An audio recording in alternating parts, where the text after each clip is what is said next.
untuk bekerja di kantor ya, work from office, WFO. Maka dia setiap jam 5 dia nggak pedulikan sholat subuh, dia berangkat kerja naik komuter lain sampai di stasiun. Dia dari Depok aja gambaran gitu ya, sampai di stasiun Cawang, kemudian dia pindah naik LRT sampai misalnya di Sudirman, sebutlah demikian, atau naik komuter lainnya terus turun di Sudirman. Kerjalah dia mulai dari pukul 7 sampai pukul 4. Pulang dari kantor, lagi-lagi commute sampai rumah. Dia yang juga belum sholat zuhur karena sibuk depan komputer, tempat kerjanya. Belum sholat asar karena bagi dia yang penting pulang cepat.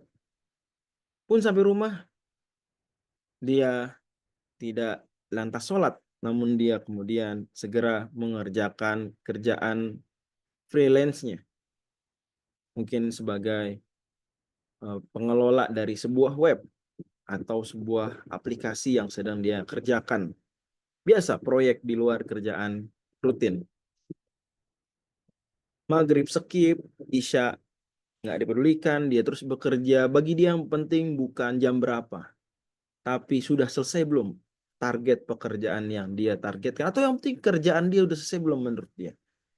Kalau dia merasa lelah, maka bagi dia solusinya adalah dia pesan dengan aplikasi online agar datang kopi dengan rasa yang dia suka. Setiap hari dia berganti-ganti rasa. Kadang gulanya banyak, kadang warnanya coklat, warnanya kadang keputih-putihan, dan seterusnya. Maka dia bisa bekerja sampai pukul 12 malam misalnya. Kemudian dia tertidur. Bagi dia tidur itu aktivitas yang dia benci. Tapi badan dia udah memaksa untuk tidur, dia pun tidur dengan memasang alarm harus bangun pukul 4.30. Kemudian kembali bergegas persiapan berangkat kerja pukul 5, dia harus sudah ada di kereta. Begitu seterusnya Senin sampai Jumat. Sabtu Ahad dia yang sudah berkeluarga, punya anak kecil, bayi, dan juga tentu saja istri di rumah. Dia tidak memikirkan agenda untuk olahraga bareng anak dan istrinya. Tidak juga dia pikirkan di hari Ahadnya misalnya menghadiri pengajian. Dia Sabtu dan Ahad ikut menjadi IO di acara-acara pernikahan sebagai side hustle-nya dia, side job-nya dia. Bagi dia inilah hidup, inilah budaya kerja. Kerja yang terus kerja, bekerja, dan bekerja lagi. Namun tentu saja apa yang diharapkan dari pekerjaan tersebut seringkali tidak terwujud dalam kenyataannya, kecuali hanya sementara waktu. Alasan hustle culture umumnya yang tak jarang kita jumpai adalah dengan ini karir saya maju. Oke, dengan ini uang saya makin banyak. Dengan ini apalagi tidak lupa ketika setiap dia bekerja, dia pasti abadikan beberapa pekerjaannya menjadi story Instagram atau video di TikTok atau konten di akun YouTube pribadinya. Banyak kalau orang memuji produktivitasnya, inilah dia career goals. Inilah dia hidup idaman seorang pekerja muda yang giat, produktif. Hanya saja hustle culture terbukti secara ilmiah dan diakui oleh para peneliti, tidak hanya di Indonesia, tapi juga peneliti di Amerika Serikat, negara yang punya budaya kerja salah satu yang giat, termasuk di Tiongkok juga. Diakui dia membuat banyak Efek buruk diantaranya mengabaikan kewajiban. Dalam cerita kita tadi, yang diabaikan misalnya kewajiban sholat 5 waktu. Penelitian tahun 2019 menunjukkan bahwasanya Muslim Indonesia yang sholat 5 waktu hanya 38,9%, sekitar 40%. Seolah-olah kita bisa bayangkan, dari 10 Muslim, hanya 4 saja yang sholat 5 waktu. Misalnya mungkin sholat hanya zuhur, hanya asar, sholat hanya sholat Jumat, atau sejenisnya. Na'udzubillah min dzalik. Efek buruk yang paling banyak dibahas dari hustle culture diantaranya adalah kesehatan fisik yang jeblok. Bisa dibayangkan tahun 2018 ada riset dilakukan oleh Current Cardiology Report bahwasanya orang yang bekerja setiap pekan lebih dari 50 jam ini punya resiko penyakit jantung yang jauh lebih besar. Ya. Belum lagi perasaan selalu merasa tak berharga. Perasaan alih-alih bersyukur tapi malah insecure. Karena bagi seorang pegiat hustle culture yang dia kejar adalah kawan-kawannya sudah gaji sekian, kawan-kawannya sudah punya rumah mewah seperti itu, kawan-kawannya sudah punya mobil yang mahal seperti ini. Bagi dia terus, dia harus kejar, bagaimana? Kalau dia orang yang suka menabung, dia mengejar agar tabungannya cukup untuk membeli itu. Kalau bukan, dan ini yang lebih sering terjadi, maka dia akan memanfaatkan kredit-kredit yang mengandung riba. Lagi-lagi, penganut hustle culture tak jarang dijumpai abai terhadap halal dan haram. Lah wong sholat 5 waktu aja di skip. Tak jarang, saya nggak bilang selalu. Maka otomatis kalau sudah ikut pada pembelian barang secara pinjaman kredit yang mengandung riba, maka dia punya alasan lain untuk berhustle culture ria, yaitu untuk memenuhi dan membayar utang-utang cicilan tiap bulannya. Hustle culture di antara efek buruknya adalah menurunnya kreativitas atau daya pikir otak. Lebih-lebih juga termasuk menurunnya konsentrasi karena terlalu sering multitasking. Itulah kira-kira gambaran hustle culture yang saya pikir sudah tidak asing lagi di telinga para hadirin sekalian, yang mana kata-kata hustle culture atau to hustle dalam dunia kerja diperkenalkan dan juga dipopulerkan oleh Gary V, nama kerennya, Gary Vaynerchuk, dalam buku Crush It di tahun 2009 dan buku Crushing It di tahun 2018. Di antara perkataan beliau yang terkenal adalah di halaman ini. Beliau sebutkan, if so, beliau bilang, how badly do you want to crush it? Is it an all-consuming feeling? Do you stay awake at night, your brain swimming with ideas and dreams? Are you willing to do whatever it takes for the chance to live entirely on your own terms? If so, you are lucky. Jadi beliau mengajarkan pola pikir untuk apa? Stay awake at night. Terus begadang di malam. Dengan otak diaktifkan. Gunakan untuk bekerja, berpikir. Untuk melakukan whatever it takes. Apapun. For the chance to live entirely on your own terms. Untuk hidup yang kita inginkan. Kalau begitu, kata Gary V, you are lucky. You are lucky because you live in an age of unmatched opportunity for anyone with enough hustle. Nah, hustle di sinilah yang sering diulang-ulang di buku Crush It dan juga di buku Crushing on It. Ya. Dua buku bestseller di Amerika Serikat yang kemudian efeknya tentu saja ke seluruh dunia pada akhirnya, dan istilah ini turut populer di Indonesia. Apakah hustle culture sesuai dengan nilai-nilai yang bisa kita tadaburi dari Al-Quran? Kita simak paparan berikut. Yang pertama, hal paling mendasar. Buat apa kita hidup? Kalau kita ingat pelajaran pekan lalu, ahad lalu kita bahas Al-Quran dan the problem of evil, kita paham hidup, kita diciptakan untuk ibadah. Diciptakan kita untuk diuji di hidup ini. Karena hidup ujian, maka meniscayakan, di pekan lalu kita bahas, meniscayakan adanya evil dalam dunia kita, dalam hidup ini. Tanpa adanya evil, maka itu bukan ujian. Udah pernah jelasin ya, mudah-mudahan bisa difahami.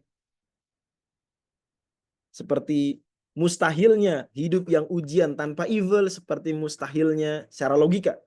Mustahil sama sekali. Segitiga yang berbentuk lingkaran, rounded atau circular triangle. Seperti mustahilnya Tuhan yang bunuh diri. Maka ketika Tuhan tidak menciptakan hidup yang ujian tanpa evil, bukan Tuhan yang payah. Memang begitulah adanya. Karena dunia ujian tanpa evil adalah kemustahilan logis. Seperti segitiga berbentuk lingkaran. Tuhan tidak membuat segitiga berbentuk lingkaran bukan karena payah. Tapi memang itu sesuatu yang nothing. Tidak akan mungkin ada segitiga berbentuk lingkaran. Pun demikian di sini. Hubungannya dengan pengajian kita pada sore hari ini adalah kita kembali disadarkan hakikat dari hidup. Allah Subhanahu wa taala firmankan di surat Al-An'am, "Qul inna sholati wa nusuki wa mahyaya wa mamati lillahi rabbil alamin." Hidupku, matiku lillahi rabbil alamin. La syarikalah. Tidak ada sekutu. La syarikalah.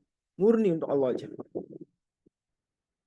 Bahkan kita menjaga kesehatan pun dalam rangka menaati perintah Allah.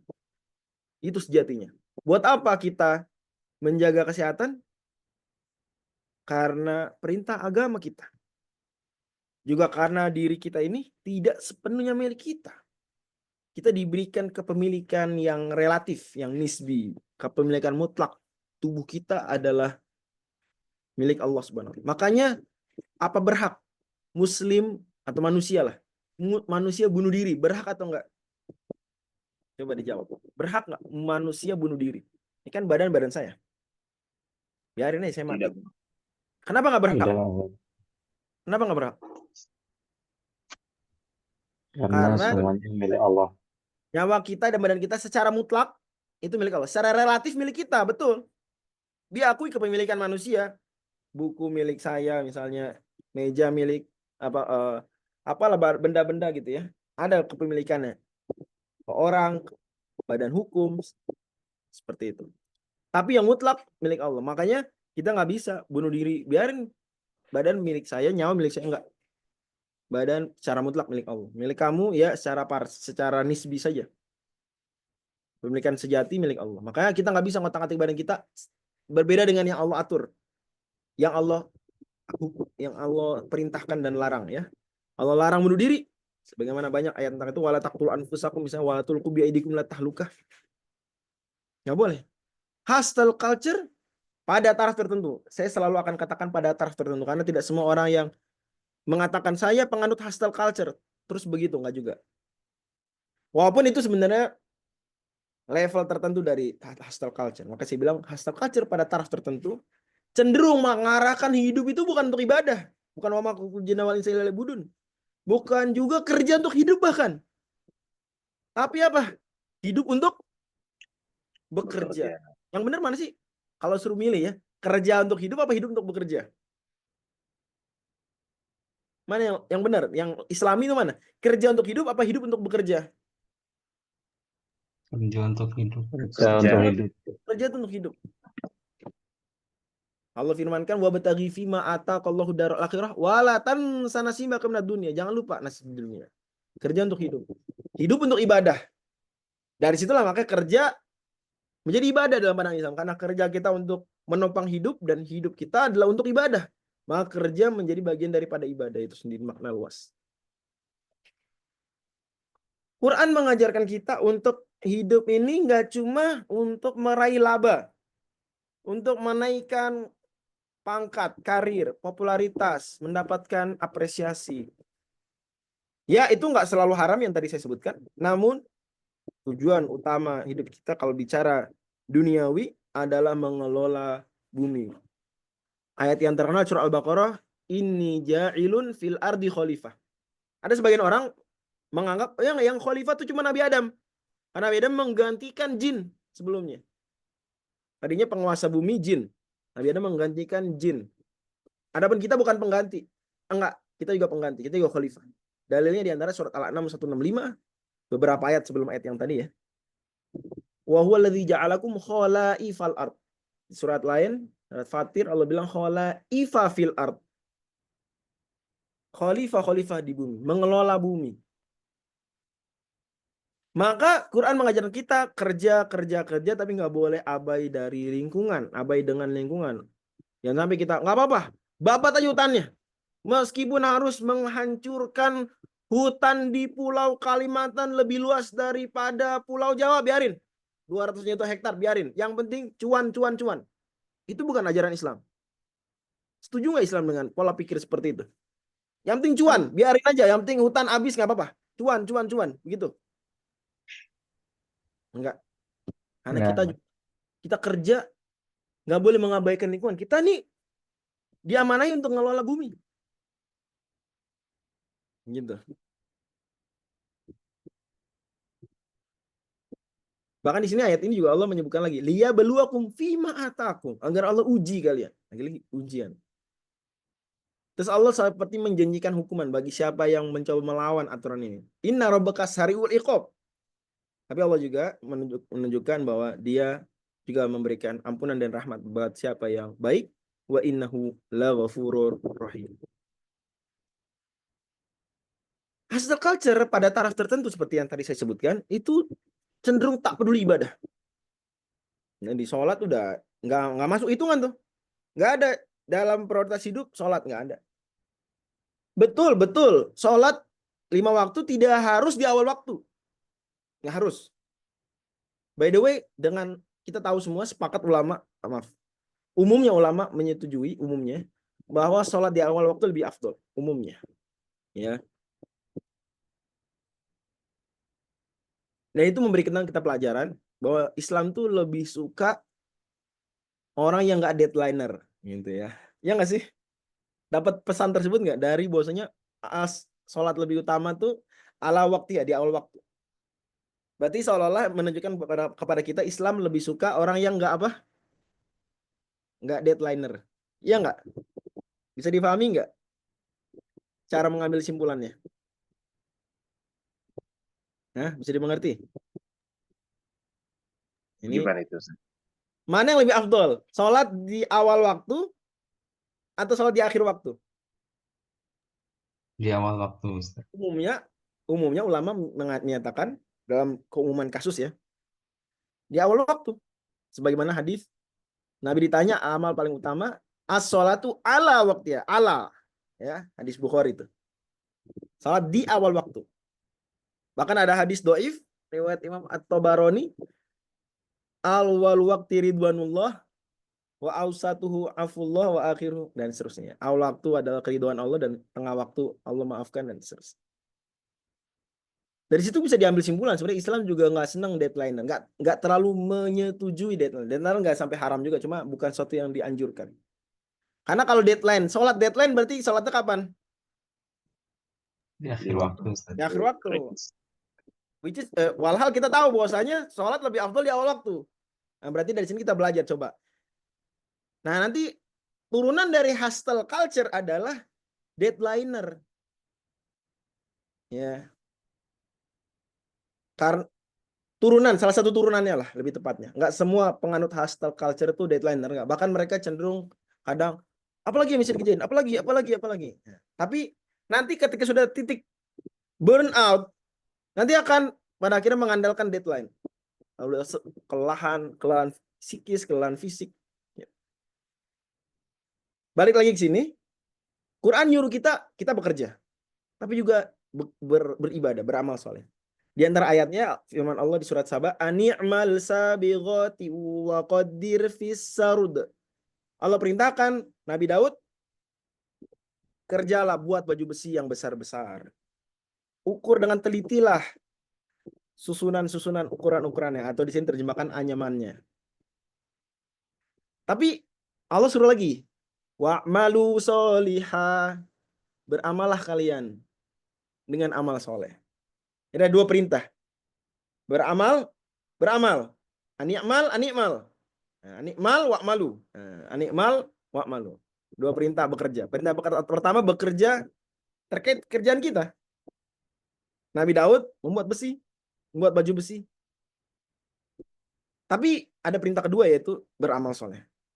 Hustle culture pada taraf tertentu cenderung tidak peduli ibadah. Bahkan juga nggak peduli halal haram. Dan itu bertentangan. Kalau udah titik seperti itu udah bertentangan dengan ayat ini misalnya. Yang mana diakhiri dengan ini bima ta'maluna basir. Aku maha melihat apa yang kalian perbuat. Jadi nggak bisa abai ibadah, menerjang keharaman, nggak bisa. Bekerja dalam Al-Quran juga disebutkan itu sebagai bentuk syukur. Allah Subhanahu wa ta'ala firmankan, "I'malu ala Daud syukra." Bekerjalah wahai keluarga Nabi Daud untuk bersyukur kepada Allah. Syukur gimana? Syukur kepada hidup, kita diberikan kesehatan. Syukur. Setelah bekerja kita bersyukur, bekerja kita untuk syukur. Hustle culture itu pada taraf tertentu malah meremehkan nilai syukur. Bahkan memuliakan nilai-nilai selalu merasa kurang, selalu merasa kurang. Soalnya syukur itu adalah kelemahan. Syukur itu adalah sikap tidak mau maju. Ini pemahaman hustle culture pada taraf tertentu. Amanah Islam enggak, bekerja untuk bersyukur. Kita mensyukuri waktu kita gunakan untuk kebaikan, untuk memberikan manfaat orang lain. Kita mensyukuri gelar sarjana kita misalnya.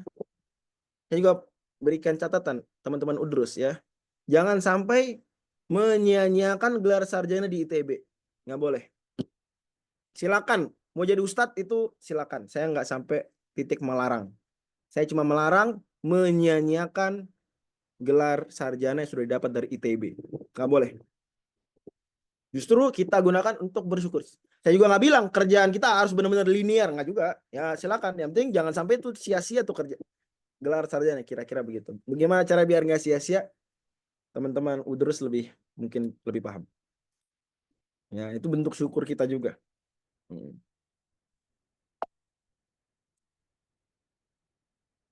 Di Quran Allah menyebutkan ada waktu kerja, ada waktu istirahat. Ya. Surah An-Naba misalnya yang terkenal lah. Banyak ayat seperti ini. Allah Akbar. Subhanahu wa ta'ala firmankan, wa ja'alna naumakum subata, tidur kami jadikan buat kalian istirahat. Wa ja'alna laila libasa, malam sebagai pakaian, melindungi kalian, memberikan ketenangan buat kalian, kedamaian, seperti pakaian melindungi kita, membuat kita nyaman. Kan risih ya kalau keluar rumah kepanasan, gerah, nggak pakai baju. Kita bahkan di dalam ruangan pun kalau nggak pakai baju risih. Memang pakaian membuat kita nyaman ya.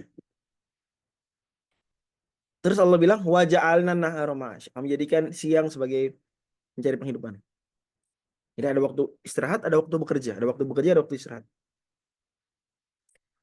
Memang umumnya ayat Quran itu menyebutkan waktu istirahat malam. Ustaz, bagaimana pekerjaan saya malam-malam? Ada beberapa pekerjaan yang memang harus malam-malam. Tenang, buat dia ada semisal ayat di surat Ar-Rum. Bisa dibuka surat Ar-Rum, surat 30. Ya. Ayat 23.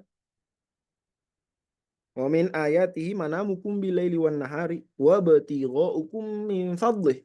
Di antara tanda kekuasaan Allah adalah kalian tidur dan bekerja siang dan malam. Ini ada laf dan nasyr. Maksudnya memungkinkan kerjanya malam, tidurnya siang. Tapi harus ada. Itu pun sebenarnya pengecualian dari kasus umum. Normalnya seperti di kebanyakan ayat Quran. Tidurnya malam, kerjanya siang. Tapi untuk kasus tertentu nggak apa-apa. Tidurnya siang, malamnya bergiat. Sama. Kita bahkan dilatih untuk menghadapi kondisi tidak ideal seperti itu. Misalnya saat itikaf. Itikaf semalam terakhir, kita seperti digembleng sama Allah. Yuk kita seolah-olah Maka nanti saya sebutkan hustle culture kadang-kadang untuk level tertentu itu diperintahkan di Islam, ya. Untuk bekerja keras, push diri sampai ke kemampuan terbaik. Jangan dikit-dikit istirahat, gitu ya. Ya, moderat pertengahan. Jadi itikaf seolah-olah kita begadang malam-malam, hustle, dan habis syuruk misalnya atau di waktu duha kita kemudian tidur siang. Ini bagian dari latihan menghadapi kondisi tidak ideal agar muslim itu tidak manja, tidak lemah karena udah kebiasaan kalau malam harus tidur pokoknya sehingga nggak siap menghadapi kondisi yang tidak ideal. Islam mengajarin kita ada kalanya 10 hari kondisi nggak ideal biar kita siap. Udah pernah ngerasain 10 malam berturut-turut di push gitu ya. Itu juga penting. Ada hadis menarik, tapi kan kita topiknya Quran, tapi nggak apa-apa saya sampaikan beberapa hadis dan beberapa perkataan para ulama. Misalnya hadis yang diriwayatkan Imam Bukhari dan Muslim, di mana Salman pernah datang ke rumah Abu Darda, main. Kemudian melihat Ummu Darda, itu dandanannya nggak banget. Dari sini kita ngerti bahwa Islam nggak ngajarin perempuan tampil jelek di hadapan laki-laki yang bukan suaminya. Nggak diajarin tampil jelek. Cuma diajarin tidak bersolek saja yang menggoda laki-laki lain. Ya, adapun sekadar rapi, tidak bau, bersih, itu ajaran Islam. Bahkan nggak bagus kalau bau, dekil, berantakan di hadapan siapapun. Udah agak aneh nih. Kenapa nih ditanya? Maka kata Ummu Darda, Abu Darda udah nggak butuh dunia. Termasuk berarti istrinya kan. Bermesra-mesraan istri, hal-hal yang ada unsur besar duniawinya. Oke, ngineplah di rumah Abu Darda. Abu Darda sholat mulu, ngaji mulu. Salman suruh tidur.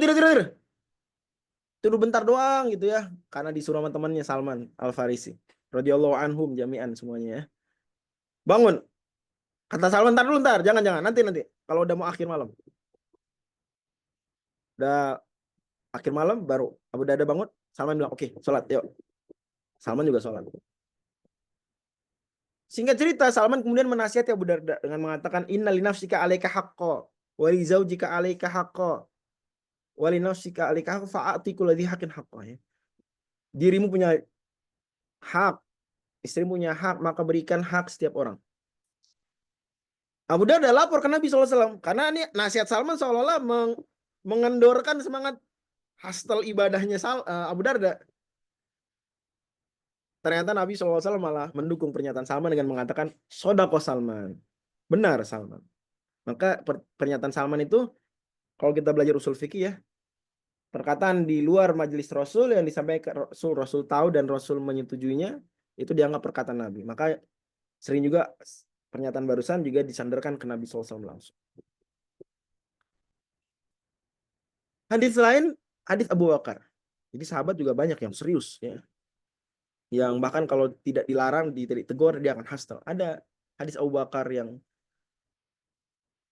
main ke rumah Hanzalah. Hanzalah, apa kabar gitu kira-kira. Mainlah. Kata Hanzalah, nafaq Hanzalah. Hanzalah udah munafik. Kenapa munafik?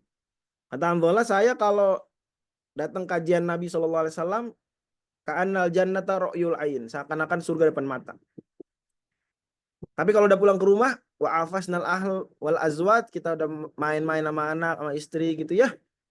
Nasina kasiran, kita lupa lagi semangat surgawi yang tadi ada di pengajian di majelis Rasulullah SAW. Abu Bakar bilang lah, saya juga merasakan begitu. Jangan-jangan saya munafik. Datanglah ke Nabi SAW. Kemudian Nabi SAW menyabdakan hadis yang terkenal. Ya, saatan. Ya ada saatnya serius, ada saatnya santai. Kata Nabi SAW, lau tadumuna ala ma takununa indi la sofahat kumul malaikatu fit turuqat. Kalau kalian level kesadaran dan imannya terus-terusan seperti kalian kalau ada di majelis pengajianku, nih saya malaikat turun menyalami kalian di jalan-jalan. Walhal nggak begitu, manusia nggak sebegitu levelnya, nggak usah begitu, dan nggak bisa juga. Bahkan ada hadis Nabi SAW menyebutkan, inna hadzal dina yusrun walan yushadda dina ahadun illa ghalaba. Agama ini mudah Siapa yang mempersulit pasti akan kalah. Akan burn out bahasanya ya. Orang hustle culture kejar karir tinggi bisa, ternyata habis itu apa? Kesehatan mental terganggu. Rumah sakit jiwa hari ini banyak juga anak-anak muda. Kejar biar semangat, minum kopi.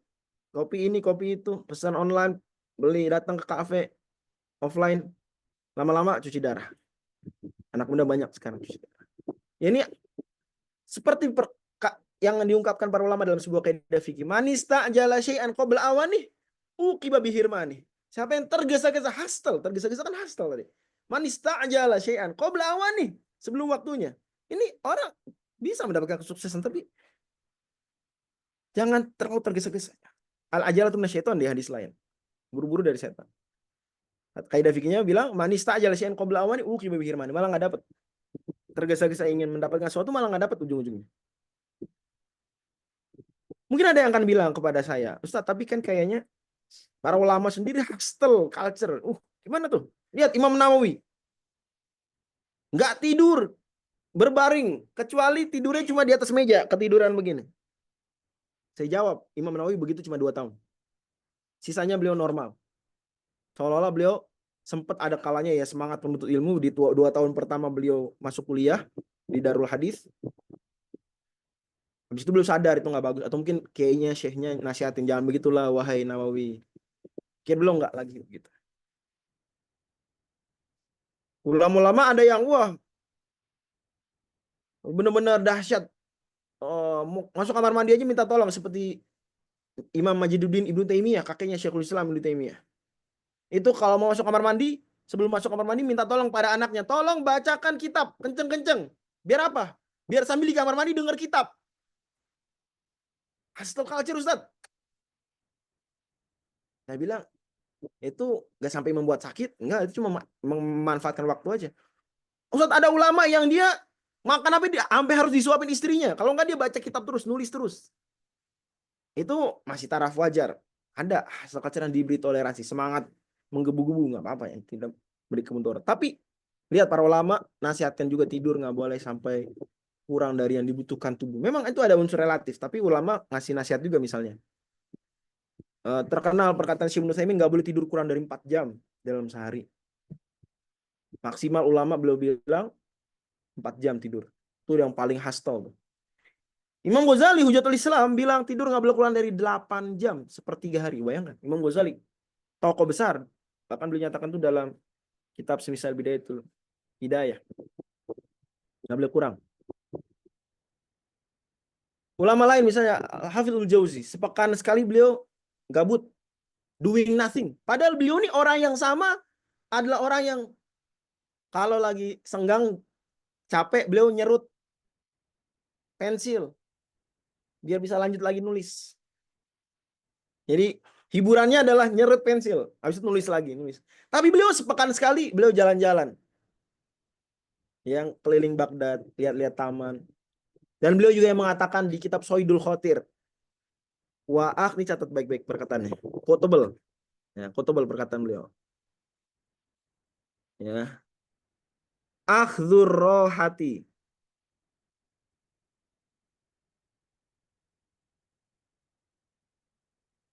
lil jiddi jiddun. Kata beliau, beristirahat supaya bisa serius. Imam Ibnu Jauzi, Al-Hafidz Al-Jauzi. Al-Hafidz Al-Jauzi, dalam kitab Soidul Khotir, akhdhur rohati lil jiddi jiddun.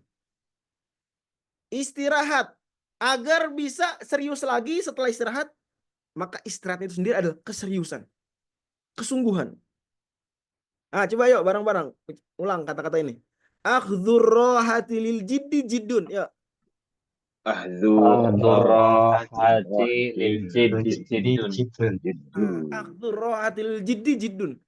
Jadi istirahat dulu, brother. Tidur dulu 10 menit baru lanjut lagi. Itu tidur 10 menitnya bukan malas-malasan, tidur 10 menitnya karena untuk menjaga vitalitas. Setelah itu adalah jid. Misal lagi itikaf, waduh puyeng, kepala nih puyeng. Udah tidur rebahan bentar, setengah jam, ntar dibangunin. Itu rebahan setengah jam, jiddun, bukan kasal. Jid. Akhdhu rohatil jiddi jiddun. Adapun perkataan Imam Ibnu Qayyim, man arada rohata falyatruki roha, maksudnya roha yang berlebihan. Bukan roha yang secukupnya. Wallahu a'lam. Pada akhirnya kita simpulkan hustle culture itu pada asal nggak haram. Ingat, nggak boleh output pengajian habis ini dari sini keluar bilang Ustadz Fajri bilang hustle culture haram. Nggak ada. Saya nggak bilang begitu.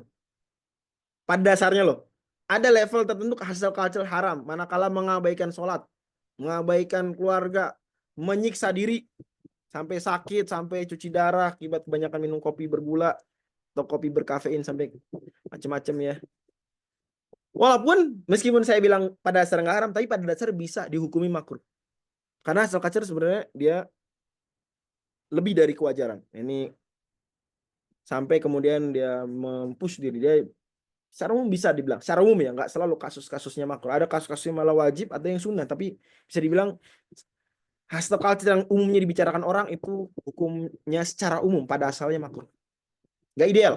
Nah, idealnya kita membagi waktu rapi, istirahat, bahasa terkenalnya work-life balance atau work-life integration gitu ya.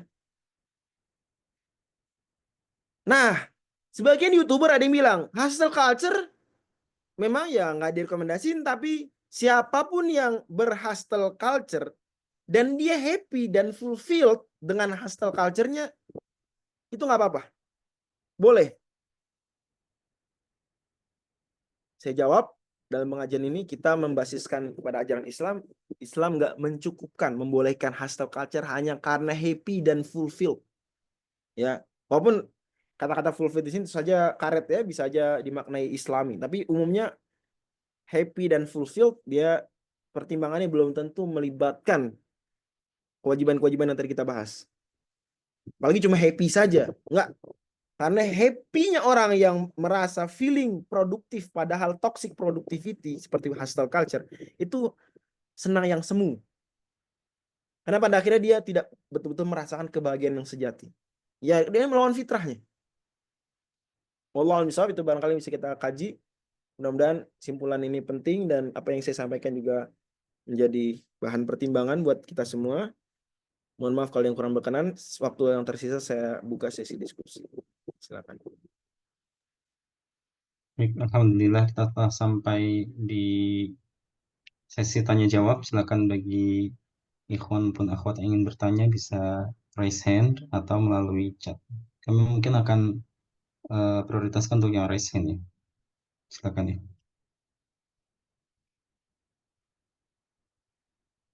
Sambil menunggu dari Akhi Irsan Ramli, beliau bertanya bagaimana dengan sahur Ustaz? Apakah benar sahur itu diakhirkan mendekati adzan subuh? Karena kalau mepet adzan subuh akan terburu-buru datang ke masjid. Baik. Apa Ustaz suaranya? Maaf banyak, maaf. Saudara tadi, oh Japri ya? Gak kelihatan pertanyaannya. Jadi sahur utamanya di akhir. Tapi diakhirkan yang wajar ya. Para ulama sebutkan diakhirkan tapi bihaitsu la yadhiqu 'alal fajar. Jangan sampai mepet banget subuh. Kalau kita baca sejumlah hadis misalnya menyebutkan tentang jaraknya itu seperti 50 ayat. Selesai sahur kemudian sampai subuh itu ada jarak, kalau baca Quran tuh 50 ayat. Artinya nggak terlalu mepet. Jadi mepet banget juga nggak sesuai dengan petunjuk Nabi SAW, terlalu mepet banget. Dan para ulama bilang cukuplah dianggap takhirus sahur itu manakala dilakukan di akhir malam. Yes, itu sudah cukup. Jadi nggak harus banget sedetik sebelum, enggak harus. Ya jam 4 itu sudah takhirus sahur, jam setengah 4 even, udah. Jam 3 pun udah takhirus sahur. Karena dobitnya yang penting di waktu kayak tahajud sepertiga malam terakhir gitu. Umumnya para ulama kira-kira memberikan patokan takhirus sahur itu di jam-jam segitu. Apakah sudah menjawab? Soalnya saya nggak lihat pertanyaannya. Kalau bisa dikirim ke saya juga boleh. Kan Akhi Irsan Ramli, mungkin kalau ada yang belum Ya. jelas bisa ditanyakan kembali gitu. Kalau sudah jelas. Sudah Ustaz, alhamdulillah, Iya. syukran. Jazakallah khair. Ya, kalau khairan. Ya. Ada lagi yang mau bertanya langsung? Boleh. Kalau nggak saya jawab pertanyaan di chat dari saudara silakan. Saudara Sutrisno. Ya, silakan. Izin Ustaz. Assalamualaikum warahmatullahi wabarakatuh. Assalamualaikum warahmatullahi wabarakatuh. Ya, seperti yang Anda sampaikan di chat tadi, Ustaz, secara Islam, bagaimana tips untuk mencapai keberkahan waktu dalam hal bekerja, Ustaz? Soalnya merasakan juga kadang-kadang kita udah kerja melebihi waktunya, tapi ternyata kerjaannya nggak selesai juga gitu. Nah, mungkin bisa berbagi tips, Ustaz. Jazakallah khair. Jazakallahu khairan. Ya, jadi memang yang pertama tentu saja target hidup kan mesti smart ya. Salah satunya adalah measurable, achievable gitu ya. A-nya, E-nya itu achievable, bisa dimampui. Jadi jangan juga target apa yang kita targetkan terlalu berlebihan, tidak achievable, tidak bisa dijangkau. Ya, itu bisa menimbulkan hustle culture atau stres ya. Ya, targetnya yang wajar misalnya. Kemudian juga tadi measurable, berarti ada ukuran, diukur. Kayak gini selesainya kapan? Kayak gini selesai. Jadi nggak harus semua selesai hari ini, nggak harus juga. Itu satu ya. Dua, yang paling penting itu sebenarnya adalah fokus. Misalnya kalau sedang ngerjain sesuatu serius depan laptop, maka jangan dikit-dikit buka Facebook, buka Instagram misalnya. Itu mengganggu. Saya sendiri nggak tahu ya perusahaan mana saja yang melarang membuka medsos di tengah-tengah kerja. Saya nggak tahu ada atau tidak, atau seberapa banyak kalaupun ada. Saya pernah dengar beberapa. Tapi yang saya ketahui di banyak negara yang work life balance-nya bagus, misalnya di Jerman, itu dia memang nggak megang HP ketika bekerja. Tapi juga begitu tenggo istilahnya, istilah kantornya. Tenggo, udah jam 4, jam 5 sesuai dengan waktu kerjanya, udah pergi langsung. Nggak ada nanggung dikit lagi, nggak ada gitu. Demikian. Jadi coba fokus, cek diri kita apakah orang yang sering terdistract, sering multitasking itu mengganggu produktivitas. Quran itu sebenarnya ngajari kita fokus, ya nggak sih? Baca Quran sambil multitasking gimana? Fokus kita kan, ya nggak? Apalagi ngafalin Quran. Kalau Quran tuh benar-benar menguji fokus. Maka penghafal Quran tuh kita nggak bisa remehin. Orang yang berhasil menghafal Quran dan bagus hafalannya, itu berarti orang-orang yang dia teruji endurance-nya, kesabarannya, keteraturannya, fokusnya itu dia nggak mendapatkan itu sebulan nonstop gitu, nggak begitu. Penghafal Quran yang jagoan itu umumnya ada mungkin kasus 1-2 ya mungkin, tapi umumnya mereka yang menghafalnya tidak tergesa-gesa. Sebagaimana Allah firmankan juga di akhir surat Al-Isra, wa Qur'anan faraqnahu litaqra'ahu 'alan nasi 'ala muktsi wa nazzalnahu tanzila. Atau kami turunkan Quran dibaca ala muktsin, pelan-pelan. Dan kami turunkan juga nyicil, wa nazzalnahu tanzila. Itu barangkali bisa menjadi tambahan ide. Jadi yang pertama adalah harus membuat targetnya yang masuk akal, achievable, jangan terlalu berlebihan, dan juga ada pacuan waktu, arahan pembagian waktunya, kira-kira selesai gini kapan, dan tadi fokus. Ya, kalau fokus maka waktu kerja insya Allah ya cukup. Kalau nggak cukup berarti yang salah targetnya atau sejenisnya ya, atau nggak fokusnya tadi. Wallahu a'lam bishawab. Indonesia ngomong-ngomong ya, data BPS tahun 2016 sampai 2020 itu anak-anak muda di Indonesia rata-rata kerjanya 50 jam per pekan. Itu udah maksimal Undang-Undang Cipta Kerja dan Undang-Undang Ketenaga Kerjaan ya. Tapi ternyata Indonesia juga banyak kerjaan-kerjaan yang terbengkalai, yang mangkrak, yang tertunda, nggak sesuai dengan target gitu. Itu juga jadi pertanyaan. Jadi apakah itu produktivitas semu gitu? Demikian wallahu a'lam. Berikutnya dari Saudari Rahma Aziza. Apakah dalam kehidupan ini banyak kita punya medsos dan mengikuti hal lain, tapi dampaknya kita jadi banyak informasi dan burnout tetap sekali nggak punya medsos. Saya susah sekali menyaring informasi di zaman ini dan buat kita jadi tidak fokus. Saya sendiri termasuk orang yang kadang delete account, kadang bikin kalau butuh, tergantung keperluan ya. Kalau mau ikut kegiatan tertentu kadang masih punya akun medsos ya. Saya pernah merasakan itu. Bikin akun cuma untuk kegiatan tertentu. Atau misalnya ada kebutuhan takut ketinggalan informasi. Pertanyaan, kita butuh informasi apa? Sebagai pakar hukum, misalnya butuh informasi yang terkait hukum, maka dia follow lah akun-akun hukum, bikinlah algoritmanya semua bicara tentang hukum. Contoh, ada yang medsosnya dia bukan untuk akademik, bukan untuk karir juga ya. Dia butuh untuk hiburan. Jadi algoritma untuk hiburan. Oke, selama tidak haram, mungkin bisa. Tapi pada akhirnya ada skenario kebanjiran informasi. Pada akhirnya kita nggak butuh terlalu banyak informasi, apalagi informasi yang terlalu berlebihan. Ada buku bagus ditulis oleh Syekh Ibrahim Sakron, judulnya Al-Majaroyat. Itu mengajarkan kepada kita bahwa terlalu banyak informasi, apalagi yang nggak dibutuhkan, nggak relevan buat kita, nggak kita perlukan, itu malah mudarat buat kita. Makanya persis Nabi SAW juga menyabdakan ya, min husni islami mar'i tarku ma la ya'ni, termasuk kebaikan Islamnya seseorang adalah dia mengabaikan. Tark itu bisa artinya mengabaikan, bodoh amat, meninggalkan yang tidak relevan buat dia, ma la ya'ni.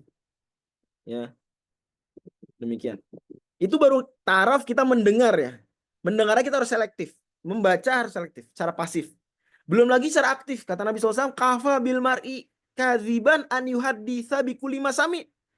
Orang udah dianggap berbohong kalau dia selalu oversharing. Apa yang dia dengar dia kasih tahu orang, dia berbagi. Nah, itu bisa jadi Nabi sebut kafa bil mar'i itsman atau kadziban.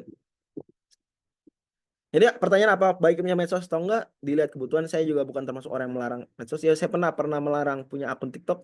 Saya akui mungkin ada yang akan bilang, Ustadz pernah bilang tahun sekian nggak boleh bikin akun TikTok. Ya benar, saya pernah bilang begitu tahun 2021 nggak boleh bikin 2020 dan 2021. Tapi pernyataan publik itu di 2021 salah satu pengajian online.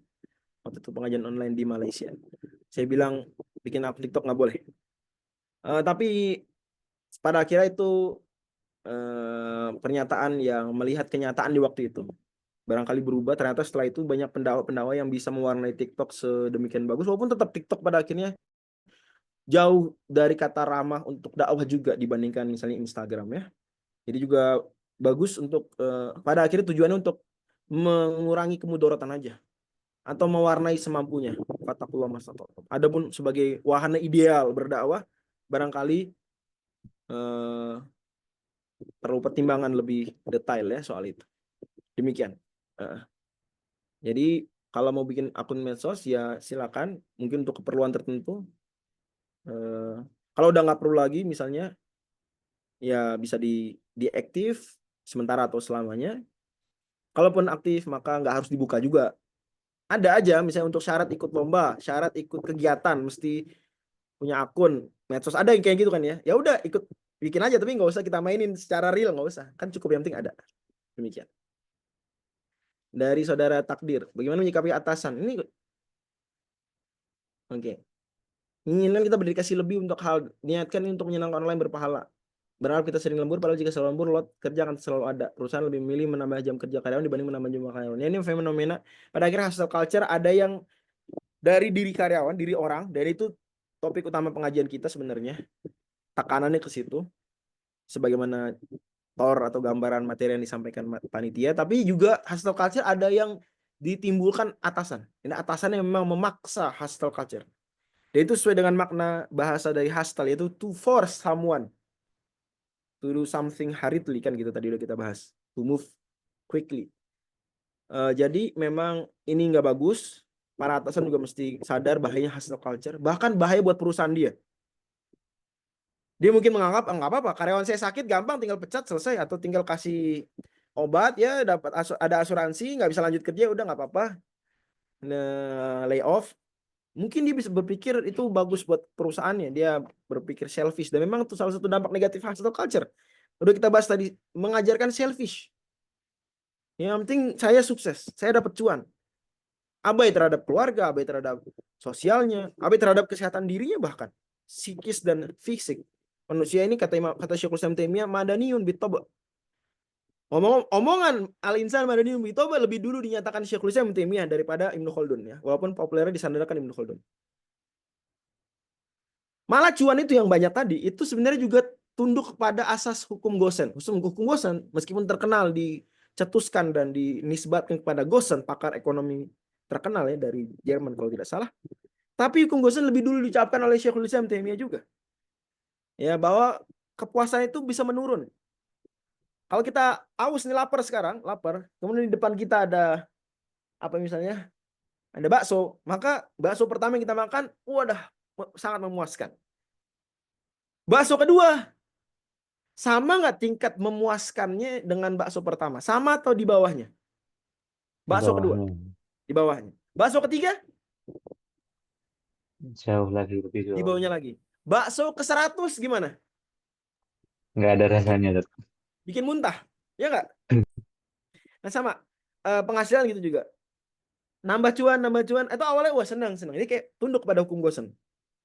Lama-lama nambah cuan kesekian, apalagi hustle culture kan dia benar-benar cepet. Itu udah nggak begitu memberikan kebahagiaan. Akhirnya tekanan dia untuk bekerja adalah peer pressure aja, tekanan kawan. Apalagi dengan dunia medsos ya, dia lihat temennya udah update lagi ada di Paris, temennya udah update status beli mobil baru, tertekan. Nah, itu yang nggak bagus nantinya pada akhirnya. Buat perusahaan nggak bagusnya adalah nanti dia satu, image perusahaannya jelek, dua, nanti kreativitas karyawannya menurun. Ingat tadi efek buruk hustle culture. Saya bahkan dengar omongan itu dari teman saya namanya Mahdi Nur Cahyo. Beliau seniman besar Indonesia, masih muda, seangkatan dengan saya di sekolah. Beliau dosen di ISI Jogja ya. Nama besar lah di dunia seni Indonesia. Nama besar. Yang seniman di sini mungkin pernah dengar nama beliau, Mahdi Nur Cahyo. Beliau ngingetin saya waktu SMA. Saya waktu itu posisi ketua Rohis. Sebelumnya saya pengurus OSIS. Saya pas regenerasi OSIS itu mendapatkan tawaran jadi ketua OSIS juga. Dan itu bid'ah dalam dunia sekolah saya, nggak ada ketua Rohis sekaligus ketua OSIS, nggak ada. Dan ada seperti peraturan tidak tulis itu nggak boleh. Tapi waktu itu ada desakan. Saya ingat nasihat Mahdi Nur Cahyo, beliau bilang begini. Terlalu sibuk itu mematikan kreativitas. Beliau seniman, omongannya reliable dalam hal ini. Itu salah satu hal yang membuat saya juga banyak menolak amanah-amanah waktu itu. Menolak beberapa hal yang saya pikir kalau memang nggak sesuai dengan arah hidup, target hidup ya nggak usah diterima. Karena terlalu sibuk juga mematikan kreativitas. Kita butuh waktu kosong. Omongan terkenal dari para ulama ya, baca buku dengan berpikir tuh jangan sampai nggak ada waktu untuk berpikir, memfikirkan kita baca. Quran mengajarkan kita baca Quran bukan cuma baca tapi berpikir. Berpikir butuh waktu luang. Makanya sediakan waktu luang untuk membersamai diri, gitu ya. Pertanyaan terakhir dari Fikri, nge-push diri karena kepikiran bakal tergantikan oleh kompetitor yang bekerja keras, bagaimana? Ya itu memang hustle culture, edukasi nggak bisa kita aja, tapi juga lingkungan kerja harus ngerti bahaya hustle culture sehingga perusahaan nggak akan ganti kita. Ketika kita kerjanya udah wajar, udah maksimal sesuai dengan batas kewajaran. Wallahu a'lam, ini barangkali bisa kita kaji, mudah-mudahan jadi pelajaran. Semangat terus, apalagi di masa-masa yang tidak mudah dalam ekonomi Indonesia ini. Mudah-mudahan Allah beri taufik, bimbingan, keberkahan buat kita. Fastabiqul khairat, saya serahkan kepada panitia lagi, Bang Ikhwan. Silakan. Baik, jazakumullah khairan Ustaz. Alhamdulillah kita telah sampai di penghujung kajian hari ini. Terima kasih kepada Ustadz Nur Fazri yang telah berbagi ilmu yang sangat bermanfaat ya, khususnya untuk kehidupan modern saat ini. Dan terima kasih juga untuk jazakumullah khairan untuk seluruh peserta yang telah hadir dengan penuh antusias. Semoga ilmu yang telah disampaikan menjadi berkah bagi kita semua dan dapat diamalkan dalam kehidupan sehari-hari. Baik, kalau mungkin bisa Anda simpulkan ya Ustadz ya. Intinya semangat bekerja keras memang baik, tetapi mungkin jangan sampai terlalu membuat kita lalai dari hak-hak tubuh, hak-hak keluarga, terutama kewajiban kita kepada Allah Subhanahu wa Ta'ala. Baik, kami mohon maaf apabila terdapat kekurangan dalam penyelenggaraan acara pada hari ini. Mari kita tutup dengan doa kafaratul majelis. Subhanakallahumma wa bihamdika asyhadu an la ilaha illa anta astaghfiruka wa atubu ilaik. Assalamualaikum warahmatullahi wabarakatuh. Waalaikumsalam warahmatullahi Selamat berbuka puasa. Syukron Ustadz. Jazakumullah khairan. Semua